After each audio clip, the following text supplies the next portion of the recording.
Scarlet Nexus is an action role-playing game developed by Bandai Namco and Toes. It was released on June the 25th, 2021 for Windows, PlayStation 4, 5, Xbox One and Series X. Released in sync with the anime of the same name on Funimation, is this the new way to announce new animes into the world? Blending action RPG combat mechanics, stylistic QTE combat systems, and a strong helping of manga-style cutscenes, all supported by the release of the anime of the same name, Scarlet Nexus is a new IP which seems to take on the best bits of Persona 5, Code Vein, Devil May Cry, but with a sprinkle of its own style.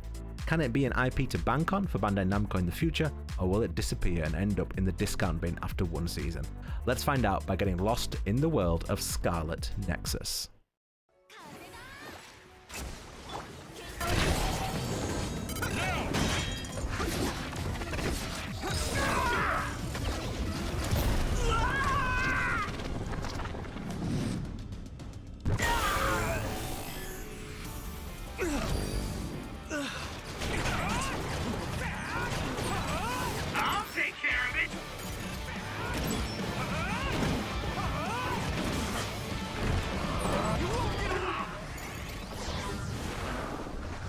Stylish graphically, it does a job. Though the originality of the enemies isn't great in terms of variety, the actual design of them on an individual level is really cool. The bosses are generally the same as the enemies and normally just become normal enemies later. The environments are pretty standard stuff until a bit later on in the game where there's a bit more cool design. Linear locations that offer minimal or no opportunity for exploration. They look nice though, it's crisp, it's a slick game. Scarlet Nexus is a very neat title overall. There's not a huge amount of variation.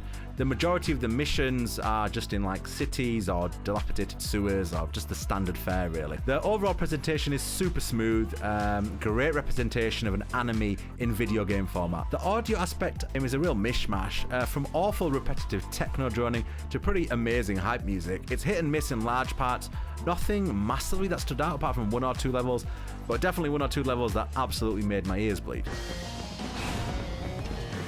Nexus is a quite unique action RPG set in a world where the human brain has evolved.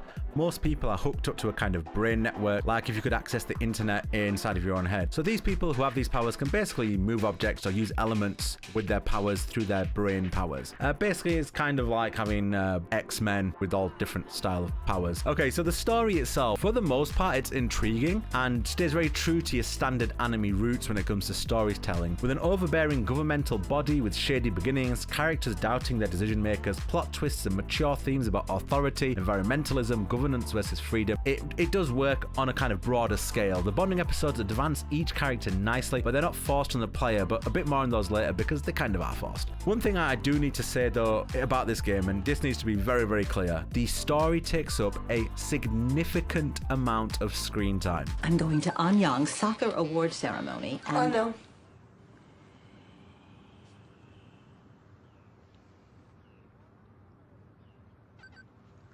And I don't need the other soccer moms knowing how old my first batch of kids are. Yeah, I think that they're gonna know that Anyang's not... Would somebody please tell this insufferable child? Now, I am talking about roughly 11 hours worth of cutscenes in about a 27-hour game. It feels like a scarcely animated manga stroke anime. I don't know which one it is because it's a bit of both. And this is going to be a deal breaker for some, or a breath of fresh air to others. The mileage you get out of the story sequences will depend on how you connect with the characters, the style in which the story is delivered, and the actual story itself. Eventually though, the story does become a bit convoluted with some bizarre emotional shifts at breakneck speed. Tsugumi knows Kagero best. Besides, I have a feeling you trust him already. About 2 hours in, there are so many plot twists that you end up mentally twisted yourself. Throw in a little bit of time travel and alternate story from the character's perspective, and you have quite the script to detangle. The game's bond system, which lets you spend a little bit of time with your squad mates in between the main story missions, gives insight into what makes each party member themselves. Some of these bond sessions reveal like fun personality issues or quirks, while others let you take an alternate look at like the lore of the game, which are the bits I enjoyed the most. However, though they're not forced, they do unlock some pretty important upgrades, which I'm going to talk about in the next section. Shall reach his hurt. Put the pressure on.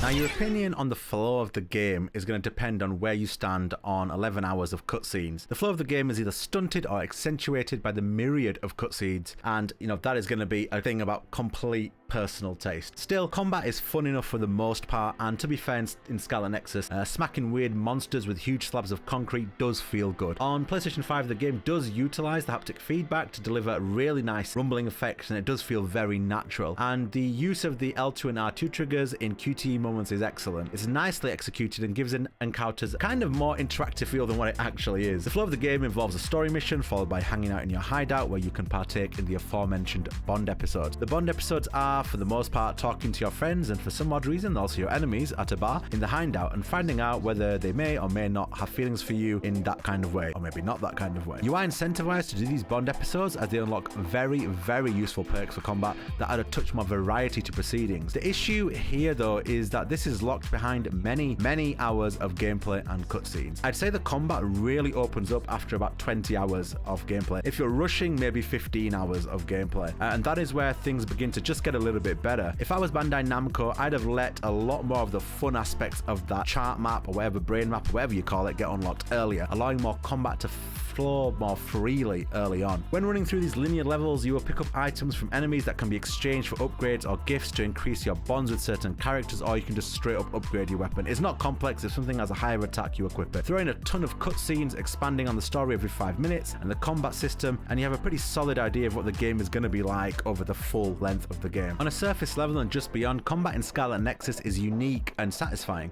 It's a gimmick though, because when you're using these telekinesis abilities, it's just not as deep as it looks. It's very cool, however, to jump on cars and buses and use tractors to run things over, and the interaction via the QTE events is really fun at the beginning. Used in conjunction with basic weapon combos, it gives fight a really nice rhythm. However, eventually what you realize is that very short rhythm or flow of combat is the whole combat. You will auto attack with your square button, you will use the L2 trigger, I believe it is, or the R2 trigger to throw something, and then you'll attack again, and then you build a recharge and throw something else, back and forth, the odd different hold length of square and triangle thrown in. And that's basically it. The combat never really evolves. There's a few additional things, as I mentioned earlier, much later on in the game that adds a flashy special effect or gets your character to jump in every now and again. But the main meat of the combat is always melee attack, throw object, melee attack, throw object. Sometimes L1 on one of the buttons, or R1 on one of the buttons to imbue your character with a spell. But even having the ability to have 2 or 4 spells at the same time isn't unlocked till about 15 to 20 hours into the game, and that's an issue. It's almost as if the demo of this game was the polar opposite of the actual game. So the demo of this game had a lot of combat, very little story. The actual game, 50-50, or probably 40-60, 40% story, 60% combat. I actually pretty certain it's less than that, but it just felt like the demo was a very cleverly constructed demo to make you think the game was a certain way, when in reality it was different. It's not that it's not a good game, it is actually got the basis of an excellent IP, but yes, there's things they could improve on. Damn it! I can't stay awake. Yuito! Are you alright? Overall, Scarlet Nexus is a good start to a new IP. There is clear potential for some great combat and storytelling once they iron out the rough edges. If they can make the combat much more varied and allow the player to have fun with the talents and skills earlier, there is potential for the combat to be a great trade-off for the large amount of storytelling the producers clearly wish to do with Scarlet Nexus. The script could have done with some tightening, the combat with some more variety and some actual proper boss fights, and we could have had something quite great. As it is, it's a solid experience with some clear flaws. It's not a bad game by any stretch, it's just not a consistently great one either. Overall, I'm feeling a light to decent 7 for Scarlet Nexus. If you enjoyed the game or enjoying the anime or had any opinions on what I've said about the game, just drop a comment in the comment section below and hit a like, as it does help us with that dreaded YouTube algorithm.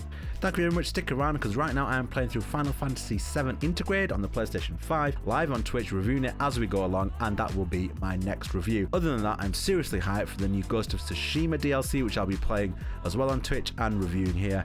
God, I love Ghost of Tsushima. Anyway, take care, thank you for watching, I appreciate the support guys, stick around and we will see you soon.